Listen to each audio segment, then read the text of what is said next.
Hey, it's Adler from FM 1021. Night 3 of Big Snow Show backstage at the Rave Eagles Ballroom with Cold War Kids. Fellas, welcome back. Hi. Thank you. Welcome back. What are we at? 6 months ago is when LA Divine. 6 months ago, LA Divine came out, right? July, something like that. Sounds good. Sounds right. March even, Was it so earlier than that? more. Okay, Yeah. I am horrible with math. Hey. It's bad. What's not bad is the album. I love the album, and it's always interesting. As soon as I saw the tracks, and I'm like, okay, it's like a kind of a Los Angeles, not a love letter, but certainly a LA-centric based album. But anytime that comes about, did you have the songs already written and kind of retrofitted them into LA, or was it the other way around? Was it like it's all about LA? No, it definitely it's that thing where you start and you go, you wait to see what it's about, and then LA stuff definitely kept coming up, and so you do start to mold it that way once it's Once it's revealing itself. Once it starts taking shape. Yeah. Because it's interesting. There's songs that you could strip away the LA part, and I think they'd still work, but that obviously wasn't the plan going in, right?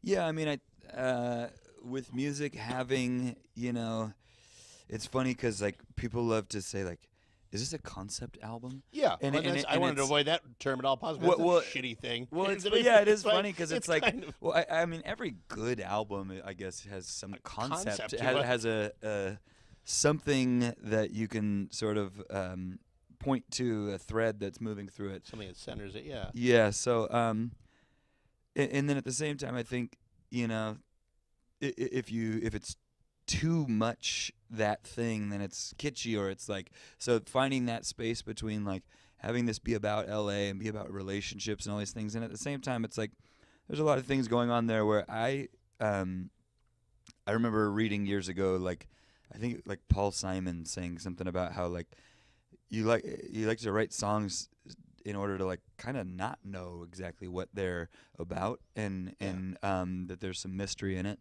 And I think that's true for this record for us. Leave it up to some interpretation. Yeah. No, but I mean, Los Angeles, and I was thinking about it coming in here. I guess I've spent 8 or 9, 10 weeks of my life there, so I have an idea. I've been to other parts of it. It's a weird animal of a city. Yeah. Because it is not stacked on top of each other. It branches out. And the more you branch out, there's a lot more, not animosity, but it's this is us in Orange County. This is us in anywhere you go. It's not, we're all LA. It's not that kind of unifying. Kind of New York has this, post 9/11, New York has hey, we're all New York.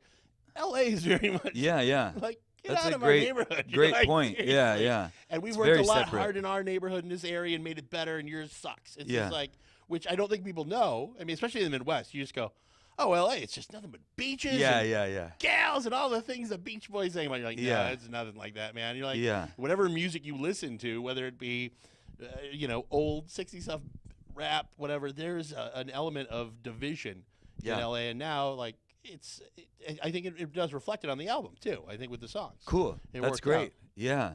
out. Yeah. Yeah, for sure. That's a really good point. And There's a ton of separation. There's, it's everything, and it's definitely not just the how to take an old subject like LA and not make it up to date hip hop. Yeah. There's every kind of thing happening there. So you try to reinvent it a little bit. Kind of bring it back. After listening to it, do you ever read anything about reviews about albums? Definitely close to none. Yeah. Yeah. Is there any one or two people you actually respect their opinion and go, kind of curious what they say? But I mean, not on this record. I really didn't read anything, which I guess. Yeah, I really didn't read anything, so I don't know. And I read a few, and I don't even want to talk about them, but they were because they were all over the place. They were all over. But it's funny when somebody brings up Robertson Cowards. When somebody brings up your early stuff and tries to compare it to it, and you're like, that's over 10 years now. In any job you have, anything 10 years ago that you're doing exactly the same way, unless it's a surgeon and you were a very good surgeon 10 years ago and you're still not letting anybody die on the table. Yeah. is weird. Don't you agree? I mean, It is. I think, I guess, I don't know. I think in art there is always that, like, uh, Coppola is always, in 1998 or something, Yeah, his film's yeah. always gonna man, this isn't as good as The Godfather, Yeah, exactly. And I think like, so to pat ourselves on the back, hopefully that means our first record was really good and that people, want, grab them, have their yeah, attention. yeah. But it's weird, like when you read reviews and go, what were you looking in writing? Like, did you have to write this review first of all? You're like, did somebody just give you the album and go, review this Cold War Kids album? You're like, it's not as good as the first one. You're like, are you just mental? I recently looked it up. I don't know why. I have old magazines, and when Violator Depeche Mode came out, I think Rolling Stone gave it 1.5 stars. That's ridiculous. and they said something about like, oh, it doesn't sound like their first record. It's like, it's ridiculous. And it doesn't go away. That's the weird thing. And now there's just more people reviewing things. But yeah, and it's weird because when you review it, you can go back and look at it years later and go, well, yeah, that guy doesn't write for us anymore. You're like, no. You said it was 1.5 stars, not that dude. Yeah. You did. So it's very weird when It people is weird. want that. I guess there's something too where like if you're just starting out and you kind of need that, you like a good review actually really helps and can make a big difference. To push yourself and get you out of your city or get Yeah. you out in the country and touring, I suppose. Yeah, there's Yeah. that. And when you are Cold War Kids now in 2017, it's like there is something kind of rad about like a great or a terrible review. Like it doesn't it doesn't affect our life that much, I guess. Like No. we do what we do. Yeah. We write the songs and record them and tour and like, so there is a sense of even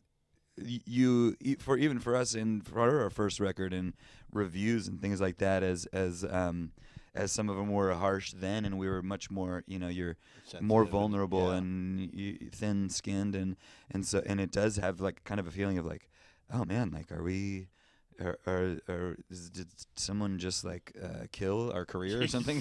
You start second guessing it. No. The new album is, I love it to death. I think it's cool. That was my only one thought was I just want to know which came first, kind of the city or the songs, I guess. Yeah. And that's kind of that's. Yeah, it's I think the city becomes the backdrop for the songs, and like like I think the song "Invincible" is very much like I think an LA song, like it's like the idea of being in paradise and that the violence or the craziness of the world is happening in other places. I feel like is a very LA thing, because there is a lot of turmoil within Los Angeles, but the way that I don't know, I think with the way that the media looks at it and the way that people in any kind of comfortable place look at what's happening in the rest of the world, it's like, oh, it's happening out there. Yeah, they're not here. Yeah. And we're gonna be okay. You're Yeah. Like, it's like everything moves, everything shuffles. Yeah. You guys have always done incredible shows here in Milwaukee, so I'm excited that you guys are back, and have a great show tonight, guys. Thank you. very Thank you much. so much. Right on. Cool. Cool.